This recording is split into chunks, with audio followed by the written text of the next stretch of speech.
বিপিএলে ঢাকা পর্বের শুরুতে আগে অধিনায়ক বদল রংপুর রাইডার্সের। নুরুল হাসান সোহানের পরিবর্তে রাইডারদের নেতৃত্ব দেবেন লিটন দাস। নতুন দায়িত্বে চ্যালেঞ্জ দেখছেন না লিটন, পারফরম্যান্সে মনোযোগ দিতে চান সোহান। দেশি বিদেশি তারকায় ঠাসা দল নিয়ে এখনো পর্যন্ত বিপিএলে প্লে অফ নিশ্চিত করতে পারেনি রংপুর রাইডার্স। তবে খুব একটা জটিল সমীকরণ নেই। ৮ ম্যাচে ৪ জয় নিয়ে পয়েন্ট টেবিলের ৪-এ রয়েছে।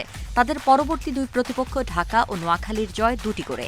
এক ম্যাচে জিতলে সেরা ৪-এ নাম লেখাবে রংপুর। আমার কাছে মনে হয় না খুব একটা চ্যালেঞ্জিং, কারণ আপনি যদি দেখেন এই মুহূর্তে আমরা যদি একটা ম্যাচ জিতি তাহলে কোয়ালিফাই করবো সুপার 4-এ। সো সুপার 4-এ কোয়ালিফাই করাটা ভেরি মাচ ইম্পর্টেন্ট আমাদের জন্য। তবে আগের ৮ ম্যাচে জয় পরাজয় সমান থাকা দলে পারফরম্যান্স দেখাতে পারেননি সোহান। ৬ ইনিংসে করেন মাত্র ৩০ রান। নেতৃত্বের দায়িত্ব থেকে নির্ভর হয়ে ব্যাটিংয়ে মনোযোগ দিতে চান। ৭০ লাখ টাকায় দলে নেয়া লিটন দাসও ব্যাটিংয়ে প্রত্যাশা পূরণ করতে পারেননি। ৮ ম্যাচে ২০.২৫ গড়ে করেন ১৬২ রান। কথা হয়েছে এবং সে উইলিংলি আমাকে এই জিনিসটা হ্যান্ড ওভার করেছে। ক্রিকেটে অনেকটা লাক ফেভারের বিষয় থাকে, আমরা মনে হয় ওই জায়গায় একটু পিছিয়ে গেছি। তো হোপফুলি এখান থেকে ওভারকাম করে, যেহেতু নতুন ভেন্যু, নতুন চ্যালেঞ্জ আমার কাছে মনে হয়, তো চেষ্টা করবো আমরা এখান থেকে ওভারকাম করে ভালো কিছু দেওয়ার জন্য। টি-২০ বিশ্বকাপের আগে বিপিএলের মঞ্চে সেরা প্রস্তুতি নিতে চাইবেন টাইগার স্কোয়াডে থাকা রংপুরের ব্যাটার বোলাররা।